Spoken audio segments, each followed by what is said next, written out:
Well, hail to you, champions! JayReimsGaming here with another episode in the Beginner's Guide series. So to answer your question, yes, I do stream each week, Friday through Sunday, between 4 and 9 p.m. Mountain Standard Time on your favorite streaming site.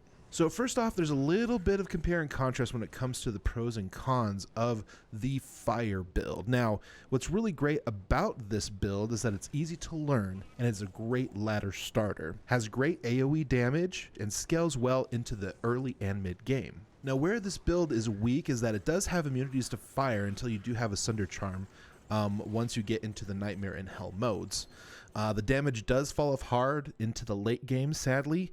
The movement's a little bit slow, a little bit clunky, and you do need godly gear in order to shine into the late game and higher player count. Now, as far as attributes are concerned, you are going to want to have enough strength and enough dexterity to wear your gear, which should be pretty minimal, especially in the early and mid games.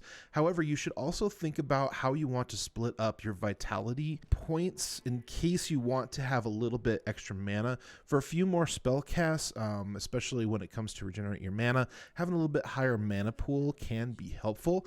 And so if you do decide to go that route, maybe do a 3-2 or a 4-1 ratio for health versus mana.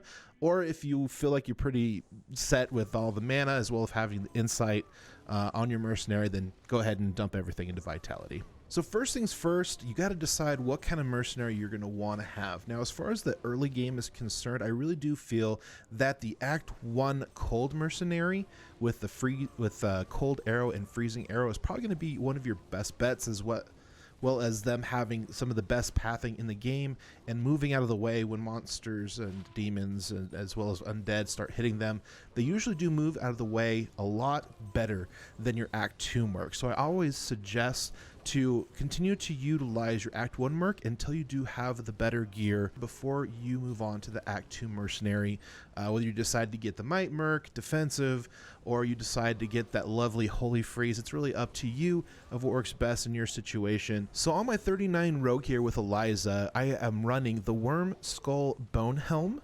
I'm running a Stag Bow Insight and a Light Plate Smoke. Now this will enable her to have max resistance as well as be able to have a little bit of life leech to kind of help her keep her health up. Two items I definitely recommend you making in the early game for this fire build is to get the Leaf Staff. Now what this does is it gives you +3 to skills, so it gives you some mana after each kill as well as some cold resist. Now unfortunately you're not going to get a lot of extra skills when it comes to Inferno, Warmth, and Firebolt, but it does give you some extra stuff that allows your character to do a lot of great damage in the early game, as well as being able to run a little bit faster, have better faster cast rate and hit recovery with the Stealth Light Plate. So now that you're level 40, let's go ahead and go over your full build that you should be able to focus on to farm in the early game with the Countess as well as other places and get these runes and these bases in the cow level so that you can do your best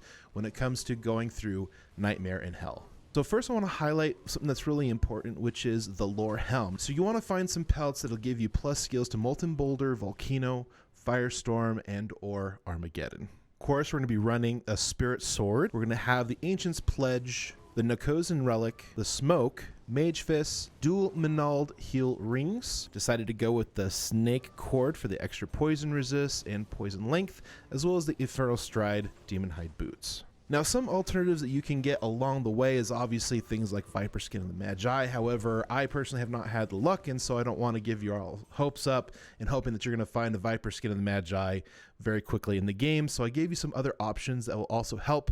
The Gloom's Trap Mesh Belt is very good because it does give you extra life, as well as increase maximum mana and regenerate mana, which helps your mana pool. Another one is the Wall of the Eyeless Bone Shield, which gives you faster cast rate as well as poison resist and mana after each kill. String of Ears gives you damage reduction. Dark Glow Ring Mail, which gives you maximum resistance to all the resistances, and as well as some magic find items to help you find better items along the way with the Gold Wrap Heavy Belt, dual Nagel Rings, as well as Chance Guards Chain Gloves. Now, as far as the skill tree is concerned, you're not going to put anything into the summoning skills or into shape-shifting skills. All of your skill points are going to go into the elemental So you're going to want to put the minimal amount into Firestorm just to kind of get you up to your Molten Boulder, which is going to be your main skill and your main damage you're going to shoot out most of the time.